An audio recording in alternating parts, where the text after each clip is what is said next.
How are you guys? Welcome to Riverbank Church. My name is Rachel, and I lead our family teams here at Riverbank. I'm so excited to be with you today in our series called Made for Mondays. Have you guys liked this series so far? It's been really good. Before we get started, I just want to welcome, I'm right here in our White River Junction location, but I want to welcome everyone who's joining us online. Can we give it up for everyone online? Okay, and now I'm going to try to be really cool like Tom was last week, and I'm going to make a C for church and a C for Claremont, and welcome everyone in Claremont. We love you guys, and we're so excited that you are here with us today. We are celebrating Mother's Day today, and if we are really honest, like most holidays, Mother's Day can be really wonderful, and it can also be really complicated. For some of us, it's an amazing day, and for some of us, it's terrible. And that's just the truth. So I just want to spend a few moments here today just talking to the women who are with us today. I know for sure that here and online and in Claremont, there are women who have lived through spit up on your favorite shirt all day long. And the kind of diapers where the poop gets on your jeans, but you didn't bring any jeans, so you have to wear poopy pants all day long. And that stinks, right? Literally. Right now, there are some of you who have French fries really dug deep into the floor and the seats of your car, and I want you to know that's never coming out. You're stuck with those French fries forever, right? We also have moms who are here with us today and watching online who gave birth to babies who they're never going to raise or they're never going to see. And we have moms who welcomed their homes and their hearts to those babies. We have moms with us today who have experienced great pain through miscarriage or the loss of a child or a failed adoption or the loss of their own mother. And we have women with us today who don't have children yet, but you want them so desperately, and you're walking that long and confusing road of infertility. We have grandmothers with us today who get to live motherhood all over again. And we have foster moms and mentor moms and spiritual moms and adopted moms. We have women who have very close relationships with their children. And then we have those who don't, and their relationships are broken and distant. And the same is true of our own mother. Some of us, we have best friend kind of relationships with our moms, and some of us don't. And our relationships are marked with pain and sometimes abuse and trauma. We have moms who are empty nesters with us. We have moms who are pregnant right now with new life, and maybe you don't even know it yet, but you're pregnant with new life, and it was like, it's awesome. It's the surprise of your life, or maybe you planned it, right? We have people with us today, women who are hurting because of a regretted choice that they have made. And we have women with us who work really, really hard every single day to meet the very unique and special needs of their children, and they aren't often understood, right? We have working mothers, stay-at-home mothers. We have single mothers and married mothers and stepmothers and mothers-in-law. So we want to give it up for all of the mothers who are with us today, and I want you to know that we see you today. We see you and we love you. But more important than any of that, you are seen and you are loved and you are held by a very good and gracious and kind God. So we just want to celebrate. Can we give it up for all the moms who are here today? Yeah, when I think about stories in the Bible, my favorite story about mothers in the Bible is the feeding of the 5,000 when this little boy gives up his lunch, and Jesus was able to feed over 5,000 people with that story. And you might be saying, that's not really a Mother's Day story, Rachel. Like, you got it wrong, right? But lately, I've been trying to really immerse myself into the stories of the Bible.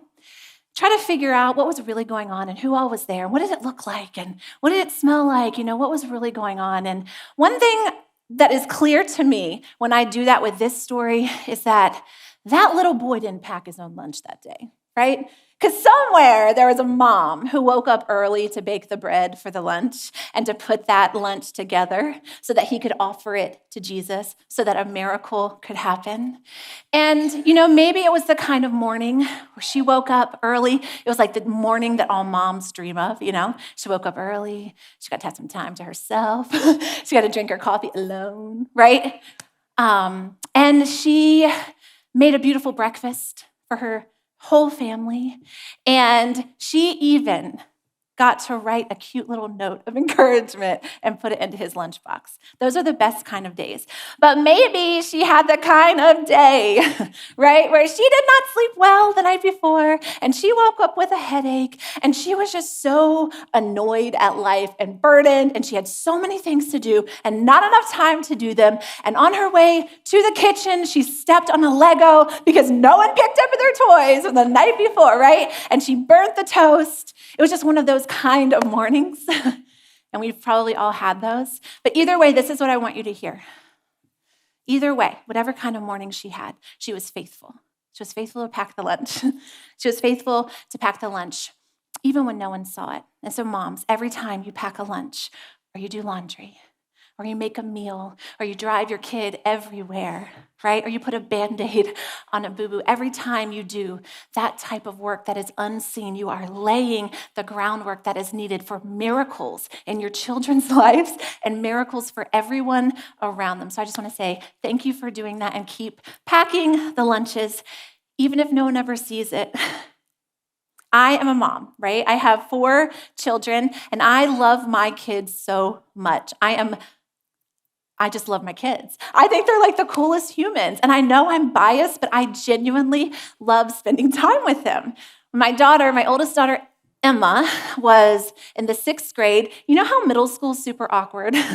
And so she was like, you know what? I'm just going to tackle middle school differently. And I'm going to try something new. I'm going to try to meet new people and try new things. And she decided that she would join the cross-country team at her school. And she had never really ran in any kind of formal way. I was so proud of her. I couldn't believe that she would want to do that. And I remember being at one of her cross-country meets, cheering obnoxiously loud from the sidelines. And I just had this idea pop in my mind. And I was like, I am going to be her running buddy. I'm going to do it. I'm going to be a running buddy, and I'm going to have so much time with her. And we're going to wake up early, and we're going to train together. We're going to go for long runs. And when she looks back at this time in her life, she's going to think, I have the best mom ever, right? And I had this really great dream. I also happened to think that runners have the best legs ever. And I was slightly motivated to have really great legs, but mainly I just wanted to spend time with my girl. So she was in 6th grade when this happened, and now she's in 10th grade. And I have maybe gone running with her 5 times. And it's usually in January, right? When I'm trying to be motivated. And it's not that I don't want to run with her. And it's not that I don't want really great legs, because I do. I want both of those things. It's that I struggle in my life to put disciplines and rhythms in my life that actually include lacing up a pair of running shoes and going for a run, right? And if I am never willing to do that, I'm probably never going to see that dream become a reality. When I started coming to Riverbank, and ever since then, the comment I have probably heard the most, and honestly, I have felt this way before, is, I just wish Sundays wouldn't end, I feel so good here. I feel so connected and at peace when I am here in this building. I just love it how we worship together and we lift our hands and we're together, we're united as a family. I just wish this wouldn't end, because guess what? I know that when I leave this building, life is going to smack me in the face, right? All the things that I'm dealing with out there, all the burdens, all the stress, all the worry, all the fear, the money, the people, all the things, it's going to come crashing back down on me. And I just wish that I could stay here, stay in this Sunday. And we're in this whole series. And the whole series is about how to live our lives for Jesus outside of Sunday. all throughout the week. And I think that if we really want to do that, if we really want to have peace, if we really want to use our gifts, like Tom talked about last week, to encourage other people in their faith, if we really want to live bold lives that honor Jesus, I believe that we're going to have to live our lives differently.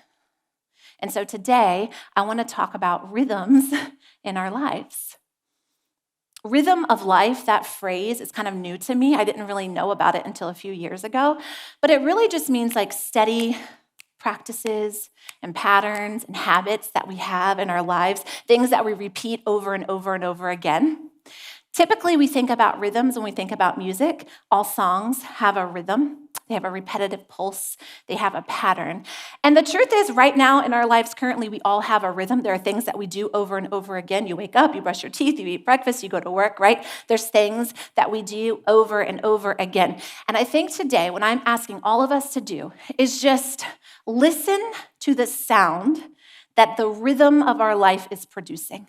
What song is the rhythm of our life producing? What does it sound like? So I have to say this.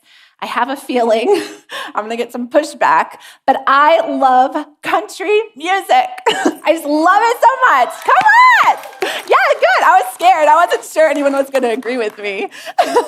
My husband is rolling his eyes because he hates it. But I love it so much. I grew up listening to country music. For me, summertime is not summertime unless I have sweet tea in my hand and I'm sitting on my deck and like Garth Brooks or Taylor Swift, like When She Was Country, is playing on repeat. I love country music.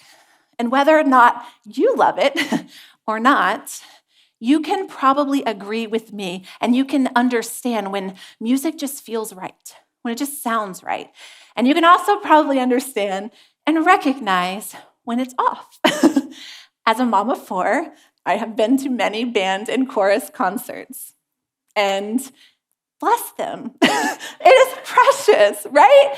It is so beautiful that they are trying so hard. But at some point, or many points throughout the concert, it's just off, isn't it?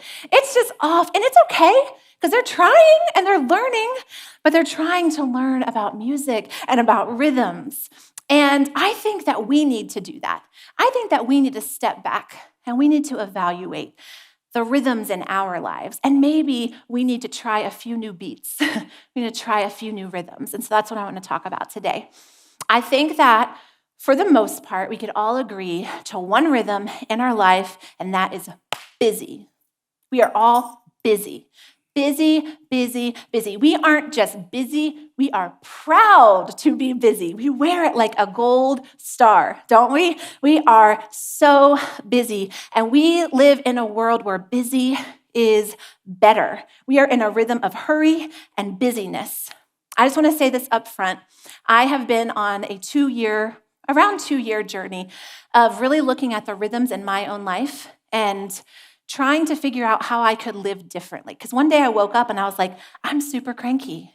And I used to be really fun. And I used to have a lot of joy. But now I'm just annoyed at so many things. And so I started reading and studying and trying to figure out, why am I feeling this way? I am still pretty terrible at it, but I've made some progress. But the reason why I'm kind of terrible at it is because change is really hard. To change things in our lives, it takes a lot of work. And it's especially hard when everyone around you is living differently, right? Everyone is living this busy life.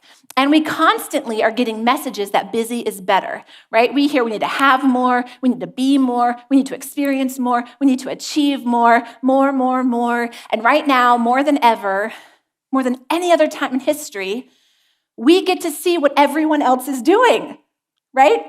Because we post it all the time. And so we think if they're doing it, I should be doing it too, right?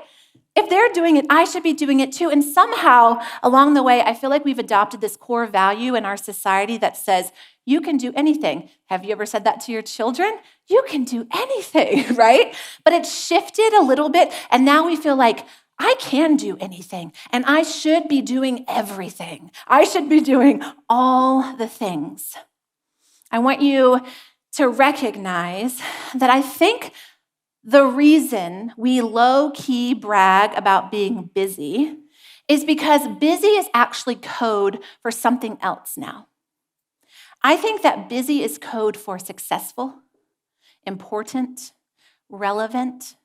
I want you to think about the number of times you have said to someone, "Hey, how's it going? How are you?" And they say, "I'm good, just busy," right? Don't we say it all the time? I'm busy, busy, busy. I wish I had just a few more hours in the day. And honestly, I don't think that being busy is a bad thing. I don't think it's wrong to have a lot to do. But I think what's happening is that our busyness is making us hurried.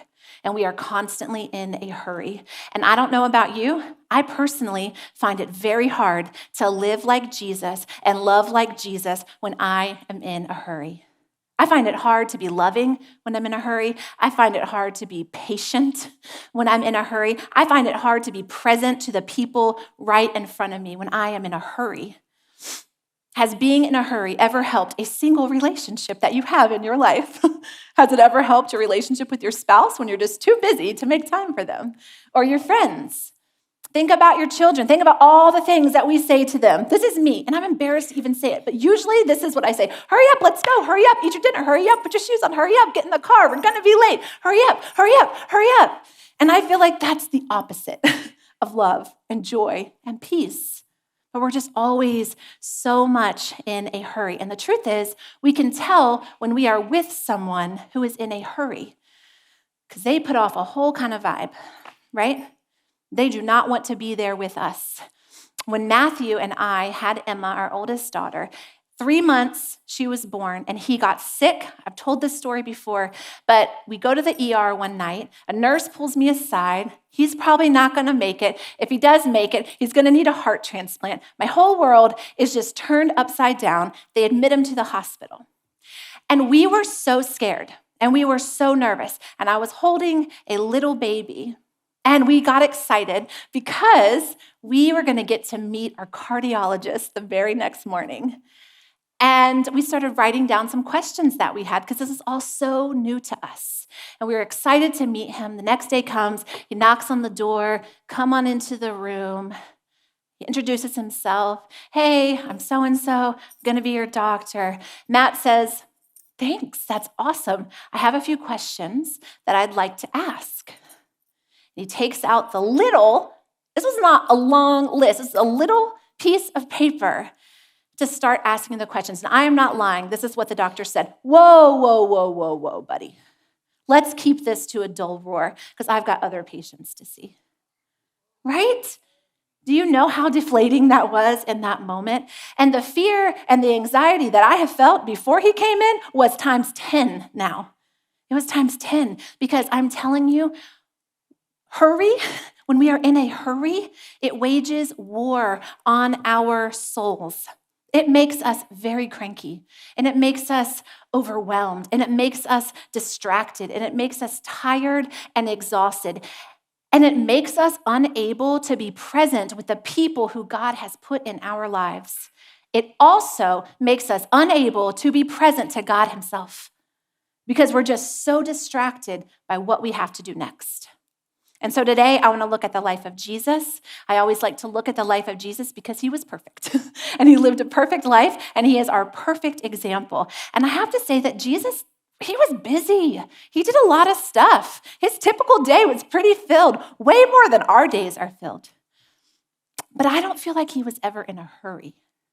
I feel like he was busy, but I don't feel like he was ever in a hurry. He was always able to give the people in front of him his undivided attention, right? He lived life at a different pace. He was slow and steady. He could do things like stop and hold children and talk to children.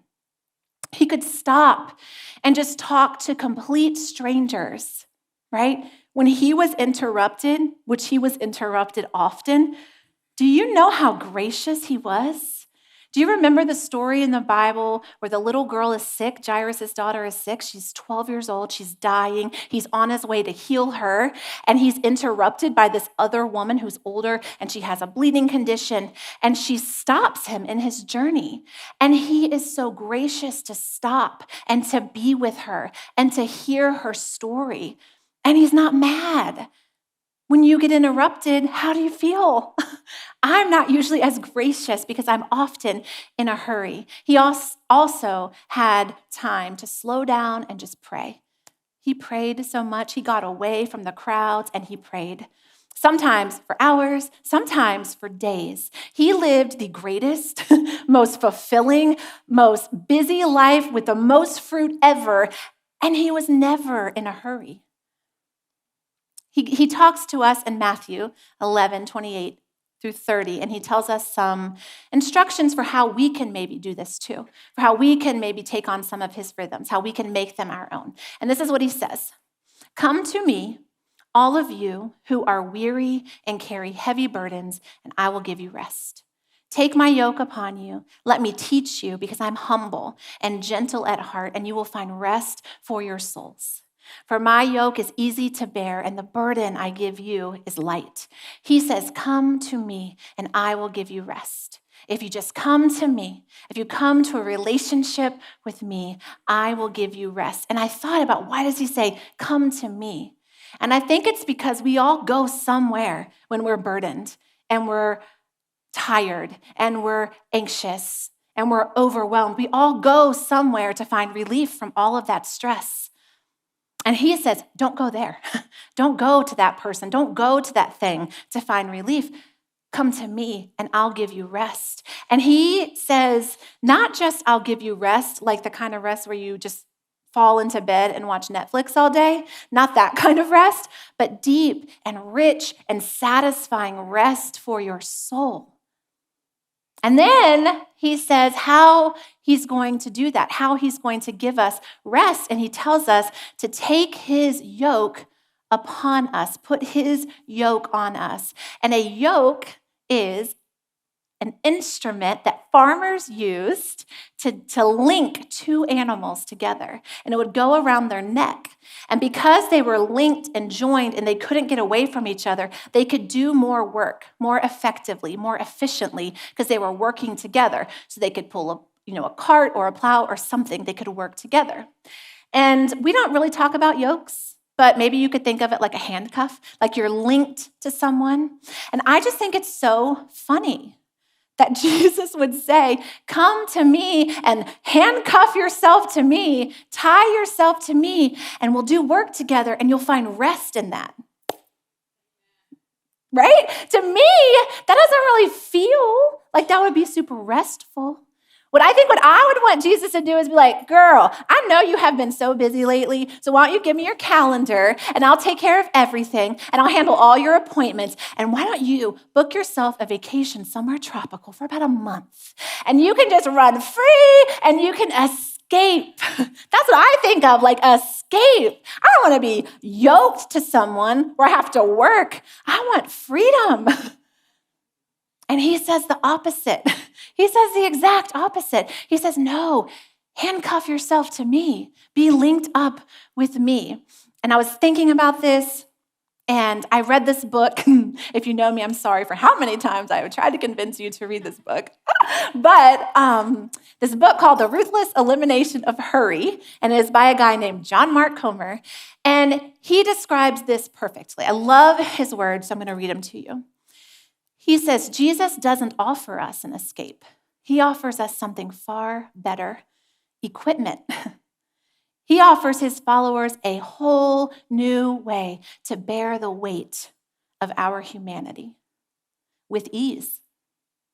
At his side, like two oxen in a field tied shoulder to shoulder, with Jesus doing all of the heavy lifting at his pace, slow and unhurried and present to the moment, full of love and joy and peace. That is exactly what Jesus offers us, a whole new way to carry the burdens of our life. Because guess what? He's the one carrying them. We don't have to carry them. He does it for us. You don't have to strive. You don't have to feel overwhelmed. You don't have to work so hard. We don't have to be in a hurry all the time, because Jesus says, come to me. Let me do it for you. Let me carry life for you. Jesus lived his life differently very differently.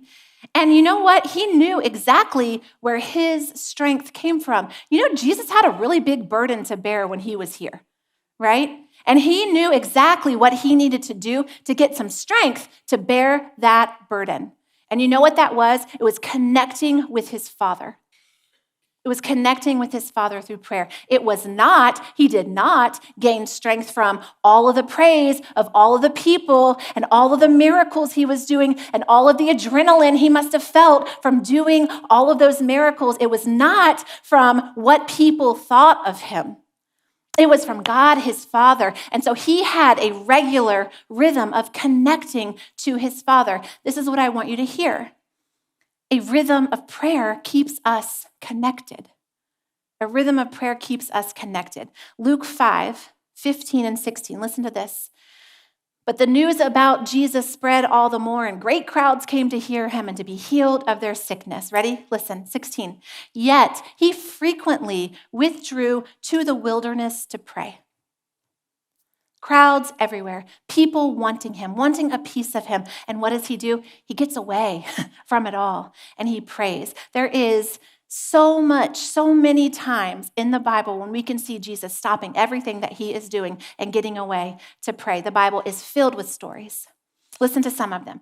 After he was baptized, before he began public ministry, he spent 40 days praying. After he learned that his cousin, John the Baptist, had been killed, he got away to pray and to process. Early in his ministry, before he chose the 12 people who were going to be like his best buds, his disciples, he prayed for an entire night before he made that decision. Before he was arrested and taken to the cross, he spent an entire night talking to his Father, agonizing with his Father, begging his Father to take this from him. He knew that when he was stressed, overwhelmed, people needed him, people were putting demands on him. When he was literally carrying the weight of the world on his shoulders, he knew that he had to get away from it all and he had to connect to his source of strength. He needed a fresh power, a fresh wind, a fresh strength to carry him through, because if he was going to accomplish what God sent him here to accomplish, he needed help. Right? He couldn't do it in his own strength. And he was God.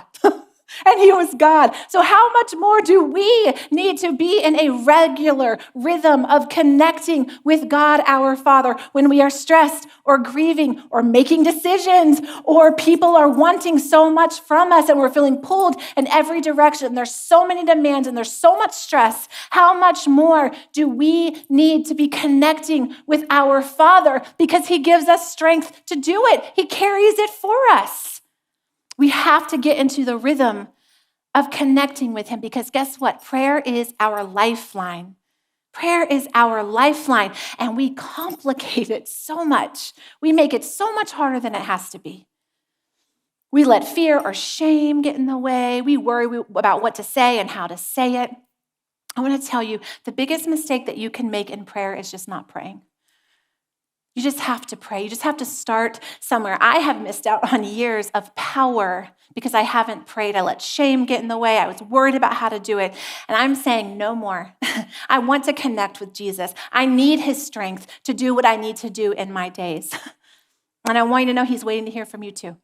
He is. He wants to hear from you. And I want to tell you just some practical things. I love practical things like tips. But these are not in any way a set of rules that you have to do. I just want to share these with you because they've been so helpful to me. I like to pray all day long. And I know that it's not what you think. Like, I'm not just kneeling down and praying and not doing any work. But I like to pray all day. Maybe you can relate to this. When Matt and I were first dating, we were kind of really into each other. We loved each other so much. Like, we would spend all day together, and then we would go on a date at night, and we would get home at midnight, and then he would drop me off at my dorm, and then he would go to his dorm, and then he would call me, and then we would talk till all hours of the night, and then we would fall asleep together on the phone because we just wanted to hear each other, right, sleeping. It was kind of gross, but it was also kind of cool, right? It was kind of cool because we just loved each other. We wanted to stay connected to each other. We were desperate for a connection. And we have to be like that with God. We have to be desperate for a connection with him. And so these are some of the things that I have tried to do. And I'm not perfect at it, but I have tried to do it. So I started sleeping with my phone outside of my bedroom. I used to want to look at my phone all the time. I plug it in outside of my bedroom, and every morning when I wake up, I pray. Before I go to my phone, I pray. And I just basically invite God into my day. I want my first interaction of my day to be with Jesus because I need his strength, right? I invite him into my day. I become aware of his presence in my life. And then I go and I can pick up my phone. And something funny has kind of hit me. All the messages and all the emails, all the things that I want to do, it's all still there. It's all still there waiting. And it doesn't matter if I pray for 5 minutes or 10 minutes or 15 or whatever. It's all still there. But something has changed, and that's me. I have changed. My attitude has changed. My perspective has changed. I have included my source of strength into my day. So start your day with prayer. I also like to pray in the car. Some people listen to music, but when I'm alone, I pray in the car. I just talk out loud. And if you drive by me, I'm not talking to myself. I'm talking to God. Maybe I'm talking to myself, but usually I'm talking to God, right? And I just tell him about my day. I just tell him what's going on and where I'm going and who I'm going with and who's getting on my nerves, which usually leads me to have to repent for something, right? I just talk to him. I just tell him what's happening. And then at night, before I go to bed, I try to think about my day and think through the things that happened in my day. And I try to just pray about that with 2 questions in mind. When did I feel the most connected to you, God? And when did I feel the furthest from you? And when I pray, thinking about those things, and I think about my day, I remember the people that were in my day, and I can pray for them, right? I remember the circumstances that need prayer, and I can pray for them. But I also can recognize patterns in my life. When I am with this person or doing this thing, I feel really great and connected to God, my source of strength. But when I am with this person and when I am doing that thing, I don't feel so close to God. And then I can evaluate, right? So we have to stay in constant prayer. These are just ideas. There's no rules. Start where you are. Just start somewhere. There's no judgment. There's no shame. Just talk to God. He is literally waiting to talk to you. And I want to say this. If you tried this for 1 month, I would be shocked if you could say to me that it didn't change your life, because prayer changes your life. It really does. Prayer changes our lives. Okay, so that's prayer. Another rhythm that we really struggle with is rest. We really struggle to rest. And I think that's because it's really connected to hurry. And we already know that if we are, not busy, if we're resting and we're not getting things done, then we're probably not going to be important. And that's a lie that we tell ourselves. But I have to tell you that when God created this world, he worked for 6 days. He rested for a day. And that means rest is built into the DNA of this world. Into creation, rest is built into it. And guess what? You were created by that same God, and you are made in his image. And therefore, you need to rest. You need to rest. We all need to rest. And we should work hard to incorporate rhythms of rest into our lives. And I say work hard to rest because it's actually really hard to rest. And we can all have different rhythms of rest, daily rest, like go to bed on time, right? But we can also have weekly rhythms of rest. And that's something that my family and we have been trying for a while now to incorporate a Sabbath into our week. And I'm not going to lie, it's really messy and it's not perfect. And when we first started, we were really grumpy with each other because it was a lot of time together, like a lot of time without our phones or TV, just a lot of time, And we were grumpy about it. Our Sabbath looks like Friday night dinner to Saturday night dinner. We take our phones and we put them in a drawer, and for 24 hours, we don't have them. And during this time, we just stop. We just stop. We stop working, and we stop worrying about the demands that are on us, and we rest. And rest looks different to all of us. Some of us like to read, and some of us like to work out, and some of us like to go for a run. Not me, right? Some of us like to read a book, We all rest differently. But because we're resting, and because there are no demands, there are no responsibilities, there are no pressures, there are no phones, our bodies are resting, our minds are resting, we begin to do something that is amazing. We begin to delight. Do you remember that word, delight? Just delight. Remember when you were a little kid and you went outside to play and everything was just so fun and exciting and delightful? So we try to just do things that bring us delight. We dance and play games and look at old family pictures, and we try to make really fancy recipes together and set the table really beautifully. We paint, we just laugh together, we just delight. And all of those things, the stopping, the resting, and the delighting, it puts us in a place where we cannot help but worship. That's what our Sabbath is like. And for us, it has been the most amazing act of grace. Because you know what we realize? We don't do anything, and we're so loved. We are doing nothing on purpose, and God loves us so much. So I want to let you know that a rhythm of rest, it helps us to remember. It helps us to remember, and it helps us to remember who we are. I have to tell you, you are loved, and you are chosen, and God created you with a very specific and special plan for your life that He wants you to fulfill. And you are all of those things because of Him. You are not those things because of your title or what you do or the things you accomplish or the opinion of other people. Listen to this. Your value, your true value is not tied at all to what you produce. It doesn't matter. So when you stop and you rest, you realize, wow, I'm not doing anything and I'm so loved. And it also helps us to remember who God is. Because guess what? When you stop working, the world keeps spinning, right? Because He's in control and He holds it all together and He doesn't actually need us. So we remember who we are and we remember who God is and we remember what He has done for us. And I want to read to you a psalm. Psalms are songs that were written a long time ago, and David wrote this song specifically to be sung on a Sabbath. Okay, listen to this. This is so cool. So just think about Sabbath and what I just said about delight. This was written for this day. It is so enjoyable to come before you with uncontainable praises spilling from our hearts. How we love to sing our praises over and over to you, to the matchless God, high and exalted over all. At each and every sunrise, we will be thanking you for your kindness and for your love. And as the sun sets at night, we will keep proclaiming you are so faithful. Melodies of praise will fill the air as every musical instrument joined with every heart overflows with worship. No wonder I am so glad. I can't keep it in, Lord. I am shouting with glee over what you have done for me, for all you have done for me. I have to tell you, it is good to remember how good our God is. It is good to remember what He has done for you. It is good to remember where He has brought you. And when we stop and we rest and we Sabbath, we can remember that.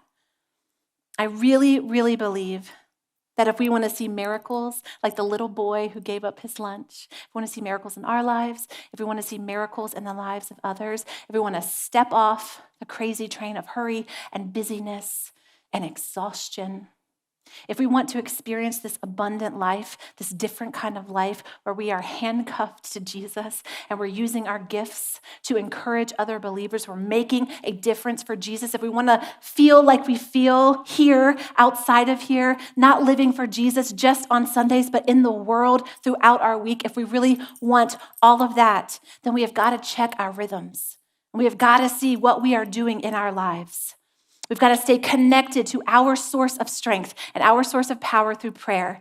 And we have to get away from the hurry. We have to get away from the busy. And we have to find His pace and His rhythm. And we have to find ourselves just walking in stride with Him. Just practicing the rhythms of grace that He offers us. I'm going to pray for us. Jesus, we love you and we are so thankful for you. We are so thankful for what you have done for us. We are so thankful for where you have brought us from. We see you. We recognize your goodness. We praise you for your goodness. And I'm asking that you would just help us to stay connected to you, help us to evaluate the rhythms in our lives so that we can be in sync with you. I love you so much. I'm so thankful for you. And I ask all this in your name. Amen. So I was talking a lot about Jesus. He's talking a lot about his rhythms. He's talking about the way he lived his life. And I just want to tell you quickly why he was here in the first place. Why did Jesus come to earth? I talked about God, how he created the earth, how he created the world. He created you too. He created you because he loves you. He created me because he loves me. He wants to be in a relationship with us. So he created us so that he could delight in us, so that he could know us and love us.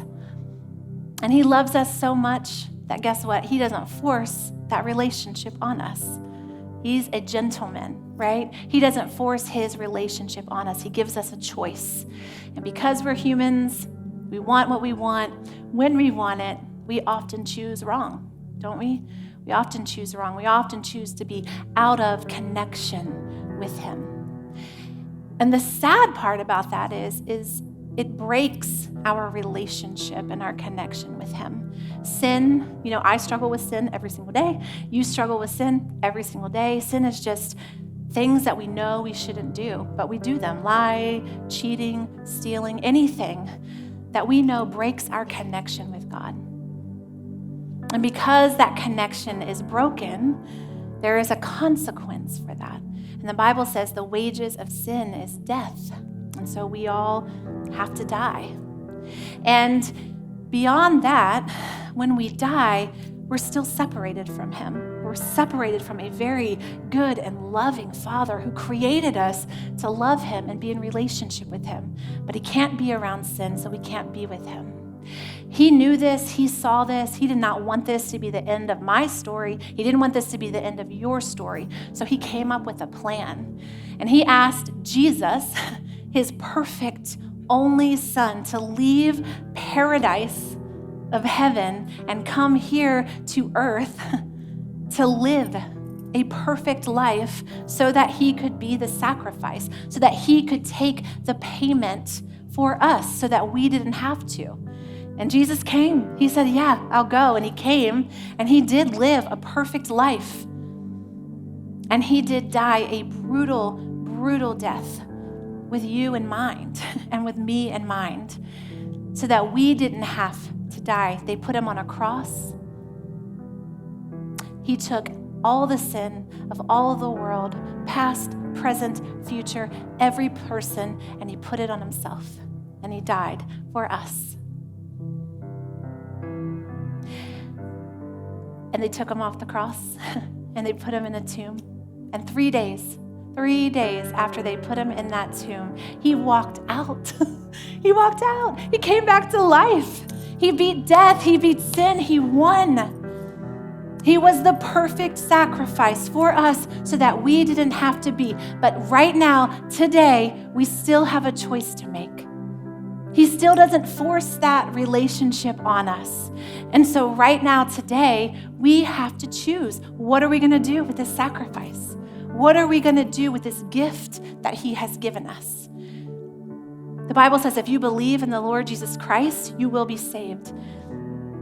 So if you believe in the Lord Jesus Christ, if you turn away from your sin, you will be saved and your relationship will be restored with him forever.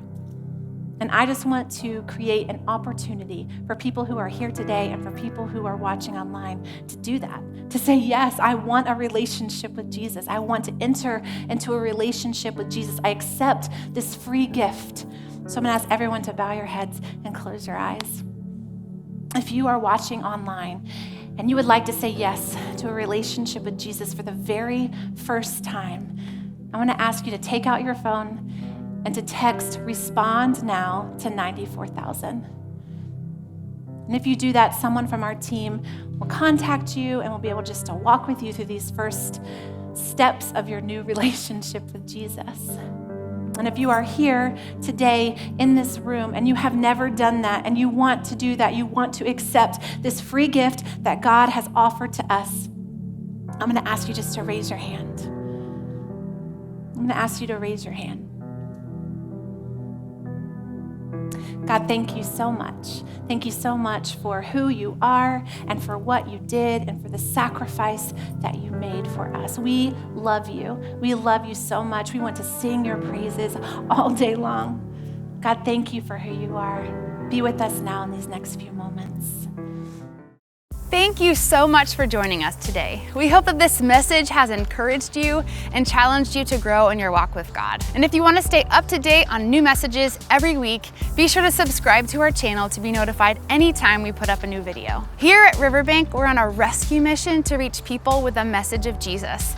And if you would like to partner with us, you can go to riverbankchurch.com/give or click the giving link in the description. We love you and we are praying for you. We will see you next week.